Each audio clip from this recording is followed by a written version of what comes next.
It's a different kind of Saturday today. So I figured for this video, I could go through all of the Saturday morning cartoons, even the ones that were before YouTube, and walk you through them. So the whole Saturday morning cartoons thing comes from actual Saturday morning cartoons when you're a kid, waking up and watching cartoons, you know, sitting down, eating cereal, watching people save the world, or three kids living in a cul-de-sac doing cons for Jawbreakers, you know, whatever show it was. And that's what I did as a kid. So I had this idea that originally, instead of watching the cartoons, I'd be making them. Just either drawings originally, and then hopefully the idea is to animate some of them later on. This first one was just a drawing. Pretty cool. The old sock monster comes from the idea that there's a little being that lives in your house, wears an old sock on his head, he's got button eyes, eats loose change from the dryer, he's got a dust bunny as a pet. He's really friendly. And I had an idea that this one would become a kid's book story. So I've got a few little ideas for that I hope to expand upon in the future. This is the first Saturday morning cartoon back January 11th. I have images of the original sketches, but the original sketches went with the sale of this drawing, so I did sell this one. The next one was January 18th. So this is where I started prompting people to send me scribbles. So you would just send in a little scribble on a piece of paper, and then I would expand on that scribble and turn it into a cartoon. And I thought that'd be a fun little exercise for myself and for, you know, people and their kids to just watch something that they did turn into something that maybe they never imagined or would find enjoyable. And so this one was from Mason. Pretty good scribble. And then just turned it into some kind of a knight. And then this one I am going back through and turning them to vectors, so I hope to make them into either stickers, or maybe these will become like a coloring book. I've got plenty at this point that I could make them into their own little storybook characters as well. Alright, and this from my buddy Justin. This is a fun one. So this is a classic trope. Love to draw cartoons screaming, mouths open, big wide eyes. I don't know why. It's just kind of funny. Big, long, gangly arms, chunky feet. Yeah, so this one became a pterodactyl. So these were still just Instagram. I would post them. I would just do the black and white drawings, and then later on color them, which is a similar format to what I do now. I'll post the colored version on Instagram, and that's when you know it's available in the store for sale. I didn't feel right about selling them because the scribbles came from, you know, friends and kids mostly. Maybe turning them all into a coloring book, giving a free copy to the people that sent them in.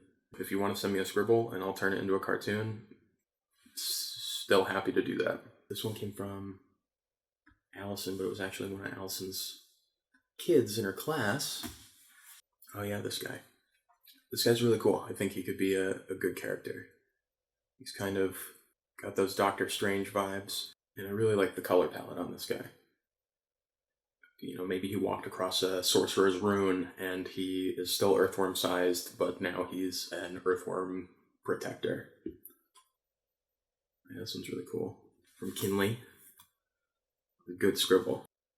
I really like the ones that were so difficult that I didn't want to do them because I had no idea what I was going to make out of them. But, you know, you sit there, I put the camera on, I flip the drawing around, and just go at it. Looks scary, totally an herbivore, you know, munches on leaves, and he's got those very vibrant colors that ward off prey. So these usually take like 15 minutes to 20 minutes depending on the complexity of it or how functional I am in the morning. Sometimes they're really slow, you know, I gotta warm my hands up. Yes. Sylvie also sent two. This one's DJ Sea Cow, dropping the latest bop in the Florida shallows. You know, that was another thing I started coming up with. Instead of just posting the cartoon, I wanted to come up with maybe some kind of little story or dialogue that they would have, and that kind of helps give them more volume as a legitimate creation. They've got a backstory, they've got what they're doing, they've got motives, there's a lore behind them.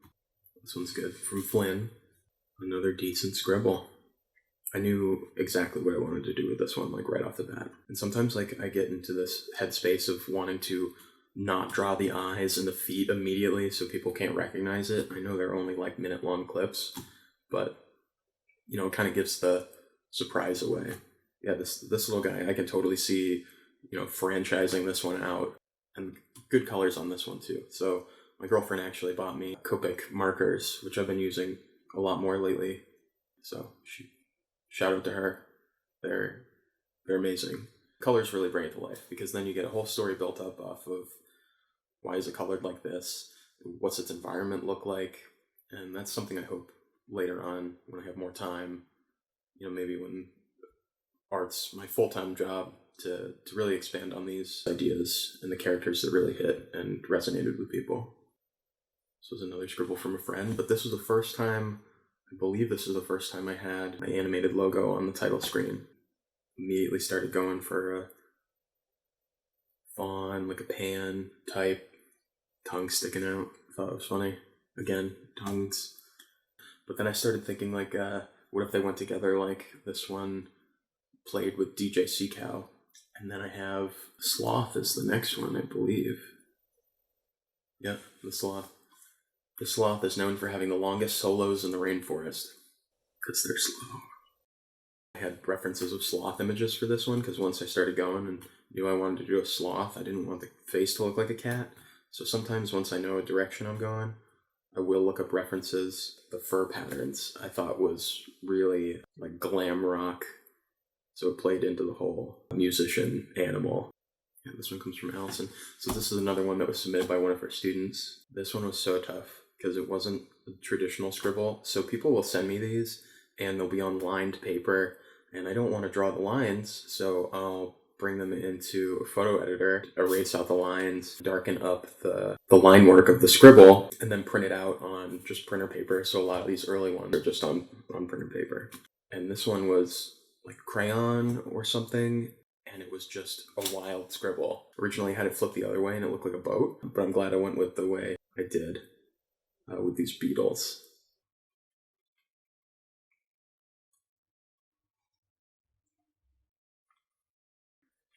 This one, the Sasquatch,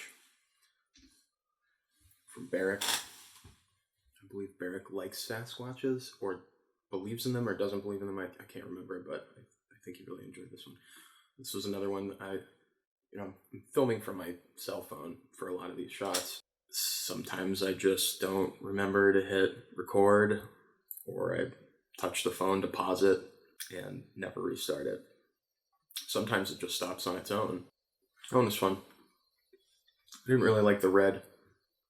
Like I said, I would like to go back through all these and turn them into like vector artwork, and then people color them themselves. If they want to see a green Sasquatch, they'd be able to do it really easy. Print it out, fun activity. So stay tuned for that. Ooh, this one was fun. This one was the first, I think, that I did that wasn't something with a face. It might be the only one I've done that wasn't something with a face. I remember doing those chains and thinking, why did I do that? Why am I going to do it 3 more times? But I really like the way this one turned out. I don't think I ever colored this one either.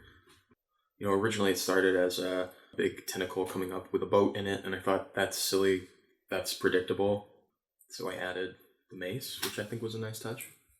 All right, so this was the first one I put on YouTube. So from here on out, I drew them, uploaded them to YouTube with a larger video format. I could make them longer. You know, you could see my workspace a little bit more, and it gave me a little bit more freedom to make a longer video if I wanted to. Yeah, and that little lizard, I have a scooter, Razor scooter still. I think I got it at the dump in the scrap metal pile, and threw some new wheels on it and fixed up the handles and spray painted it. Still have it to this day. Something about lizards and scooters and skateboards and mopeds and stuff like just is funny to me, and just seems like such a natural fit that like if they were established civilizations of advanced lizards, they scoot around drinking Slurpees, and it just seems like that's what they would do. This one was fun. This one was another challenging one because they had like a little asterisk, a squiggle, another squiggle, and I thought, what am I going to do with this? So this one took a little bit of me just staring at it for a while. It came out really nice. I think there's a great story behind it, like the sock monster, the floofalope, the Beatles. It hits that tender heartstrings. Even in her old age, she remains a beloved companion and can still fight off nighttime monsters with one paw. And I think this is the last scribble submission I got from Sarah. Also another good one. I had so many ideas with this one. Just a goofy lava lamp dude with the kind of lava lampy eyes and the goofy lava lampy mouth. Then I thought, what if the top of his head, the cap on the top, was a fez? He's an instant classic, lovable character. And then this is where I started. I wasn't getting prompts anymore, so I was starting my own bank of scribbles. Just would sit there, scribble a whole stack of papers, and then grab one out of the pile and start drawing. And I don't think I kept that up for too long, just because then I just wanted to start drawing random things. I've got plenty of my own ideas for creatures, but it is fun to be challenged with abstract lines, and you're supposed to make something representational out of it that people can recognize and enjoy. That is a challenge. So this, I think, was a villain. Perhaps the deep-seated anger of the Grush comes from the vestigial legs they drag behind them. All these characters so far had been pretty much good. They're nice. Not a whole lot of them were antagonistic, so there was no opposition. So when you're creating a story, if everybody's getting along and they're having fun, that's kind of boring sometimes. Yeah, sometimes there needs to be a bad guy. I really like the story I came up for this character, more than the actual drawing. Also, I think this is the first video where I did the intro where I'm setting my tea down, putting the paper down with the scribble, zooming in on the scribble, and then getting into the drawing, which I like that format a little bit more because it shows the preparation. This is me in the morning getting ready and then doing the drawing. More than just a primate, Linus is a performer, a master of emotion. Those strings attached to tiny wooden dinosaurs, but they also attached right to your heart, and he tugs on them. Maybe he's down on his luck. Maybe this is his last show. Things aren't going well, but then he gets signed on to an entertainment agency. Who knows? What's his story? Where's he going? Again, another instrumentation, the maraca in his tail. He makes his own sound effects for the dinosaurs in conflict in his story. Ooh, this one's another classic. Instant classic. The proportions and the angles are a little off on this, but it's cartoon. These are right from my head onto paper, no rehearsal. So if I mess up, it happens. So sometimes there's errors, and that's fine. This would be a great character to go back and tighten up the line work, turn it into a nice graphic that people could print out and draw, or I could reproduce for an animation. Yeah, so this guy was a little troll, giving me a thumbs up. He's got a big old tongue, kind of a disconnected jaw, and just a crown of antlers. I don't know. Yeah, that was my description. Yeah, I don't know about this one. It's one of those mornings where you wake up, you're not feeling it. The drawing's not coming out anything that you enjoy right off the bat. But looking back on it, it's an interesting little character. What you learn from that.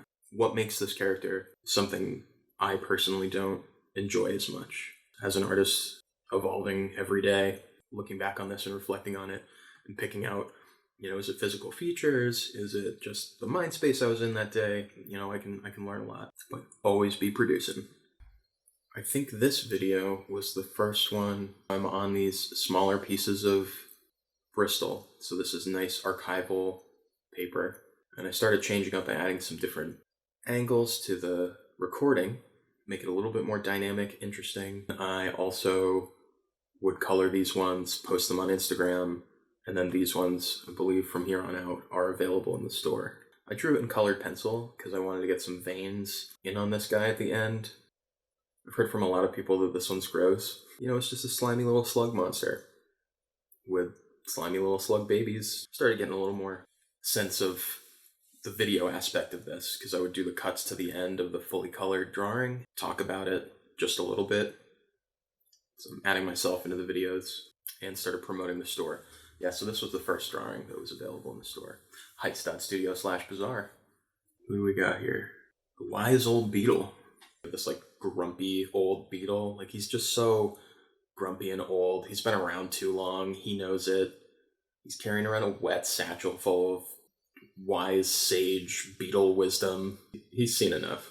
You know, maybe this guy, this little beetle, is in the same world, the same universe as the sorcerer worm.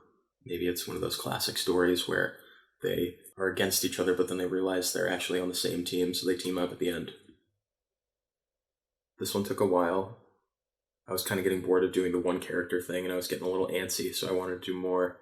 So I drew the one little guy on the big piece of paper. That's it. This is it.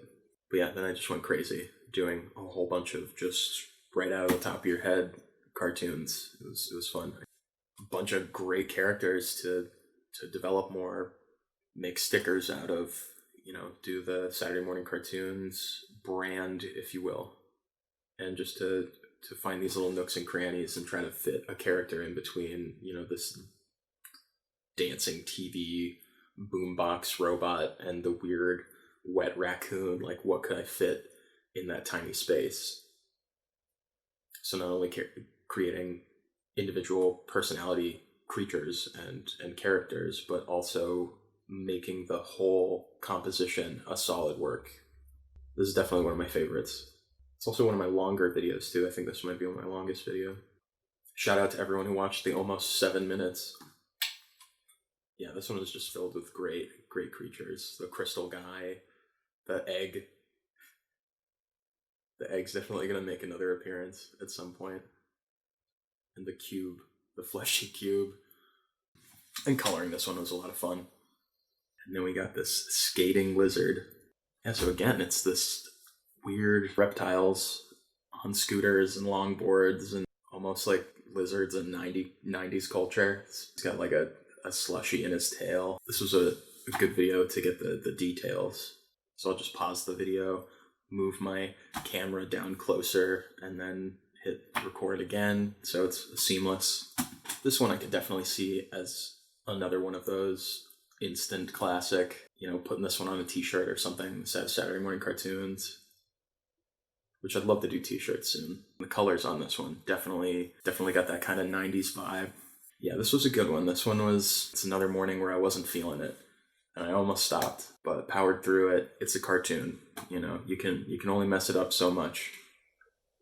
And it ended up being a really sweet character. Sitting down, soaking in life, eating its fish sandwich. Be like Bindlecat. And then this one is my last drawing. King Crab. And this was the first one where I actually designed a thumbnail for it too. So I'm hoping to build out that brand a little more as well. Instead of doing this hand-drawn Saturday morning cartoon overlay at the beginning, I'm working on a logo, maybe something animated, bringing in some of the old characters. And I knew I was going to add tank treads to this guy, and I was just trying to power through the rest of this drawing to get to those tank treads. And then, of course, the video cuts out. It's devastating. But yeah, the final product. That one I could definitely see animating, maybe in a loop, doing the tank treads moving, pinching his claws, the crown's bobbing up, maybe a little exhaust fumes coming out. Cool. Well, that's the end. I hope you enjoyed.